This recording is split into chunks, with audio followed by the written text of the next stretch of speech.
All right, everyone, I'm out here with my Talion, V3 Talion. Trying something different today. I got these eBay shocks on here. I've been changing them up. I didn't like how it handled, the Talion handle with all this aluminum with the stock armor shocks. I think the stock armor shocks, if you leave the RC alone and don't add too much aluminum to it, I think they're okay. But as you can see, I got quite a bit of aluminum added on here, and M2C chassis, JBIR shock towers, 8mm. I got the Voltage Hobbies chassis supports, JBIR wing support, and Voltage Hobbies suspension mounts. And I don't have them in the front, but and then a JBIR servo mount. But one thing I'm trying with, I didn't like with the stock shocks on here. It seemed like no matter what I would do, it just constantly bottom out. I'd go around a corner, and I mean, the bottom of this chassis was as green as these after some of these runs, and I didn't like that. I know the Talion's a speed runner, and or more for speed. Everybody thinks it's more for speed, but as far as I'm concerned, it's a great bashing vehicle. I mean, I love it. You see all my previous videos, I launch this thing in the air pretty good. But oh, and I also have a hot racing front hubs and aluminum hubs and hot racing front and rear diff cases.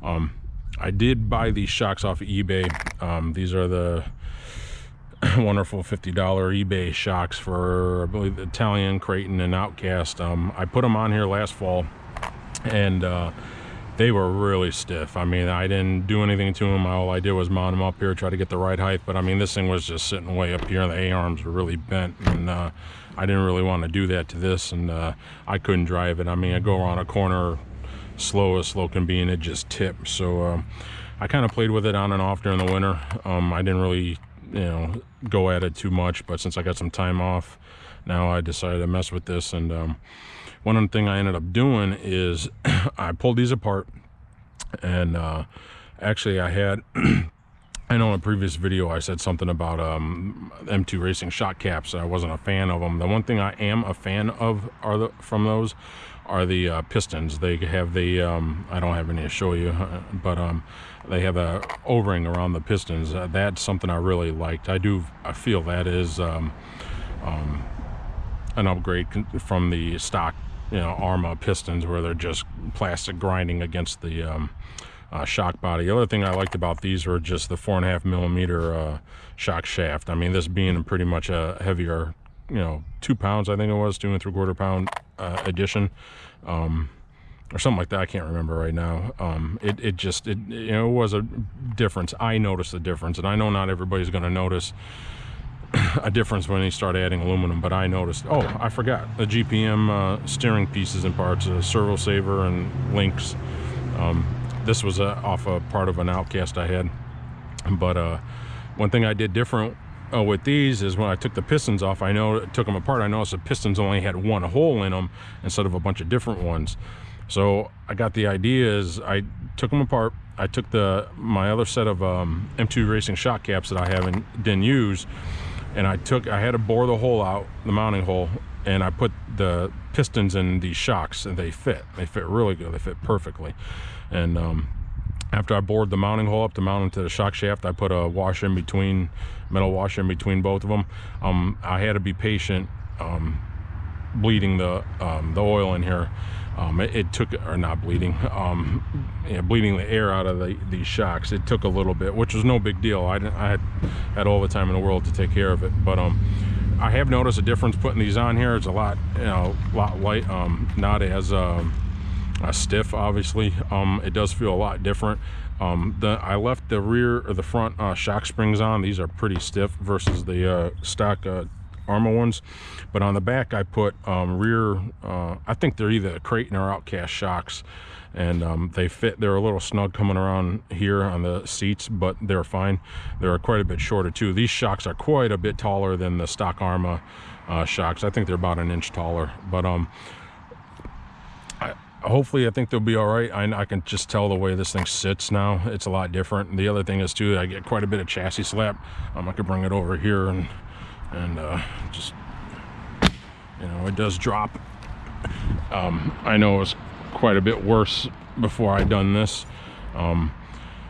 So we'll see what happens. I'm not trying to reinvent the wheel or anything here. I'm just trying to do something different for my taste and my style of driving.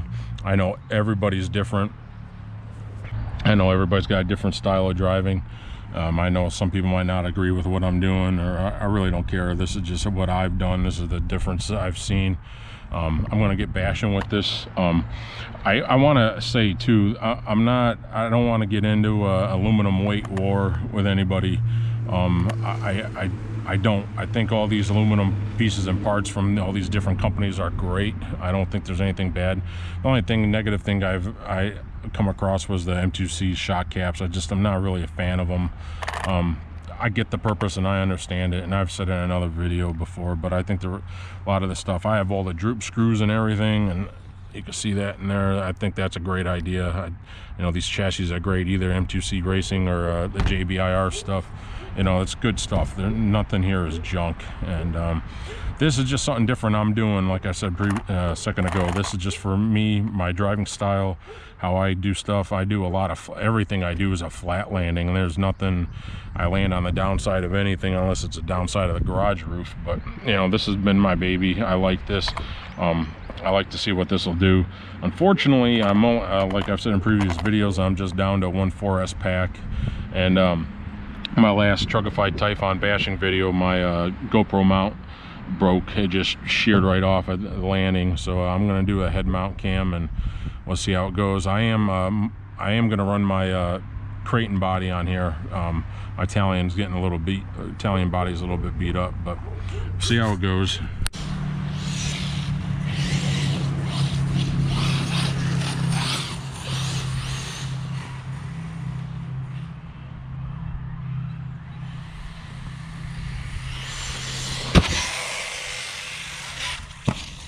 There we go.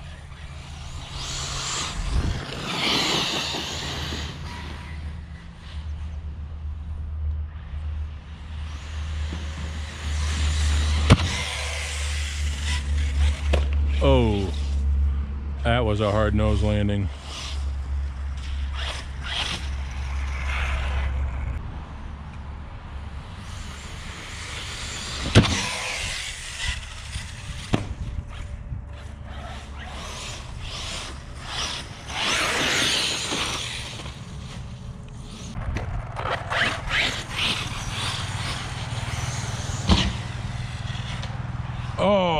Oh my God.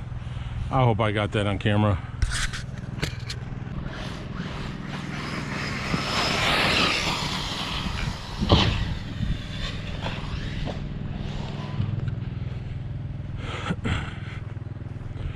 It's so wet out here.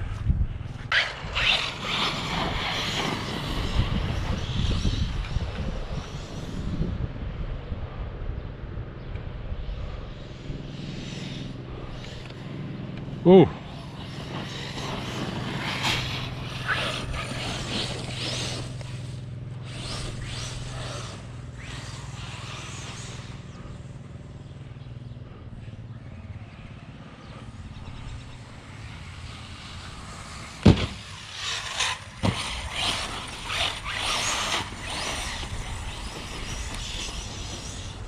Oh.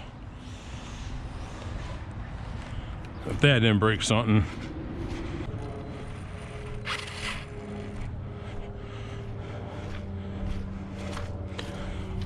Dang, it didn't.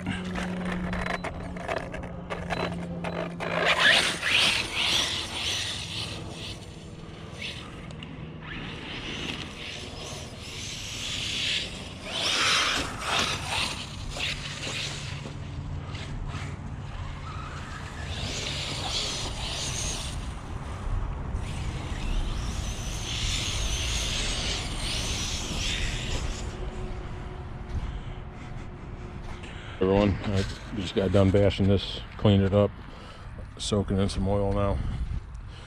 As you can see from the video, I had a pretty good amount of suspension travel still. I do think it's a little soft now, but not as soft as it was previously with the not as soft as it was previously with the stock Arma shocks, but I do think these shocks are a pretty good improvement. I still had some pretty good hard thumps on the landings, but I expect that. I'm not trying to get rid of that. I'm just trying to get this to handle a little bit more. I haven't driven this thing actually since the end of last year easily, and so this is my first time actually this year driving it. And I'll tell you what, I had quite a bit to get used to. I tipped it over several times and had to kind of get reacclimated with it, but it was fun. I do see these shocks as a pretty big improvement in the way I have them set up. I'll probably crank the springs up a little bit on them, but I think all in all this was a pretty positive test. So there'll be more to come with this for sure. And I get back to work, I'll get some 6S packs and bash on this thing pretty good. But until then, thanks for watching. We'll see you soon.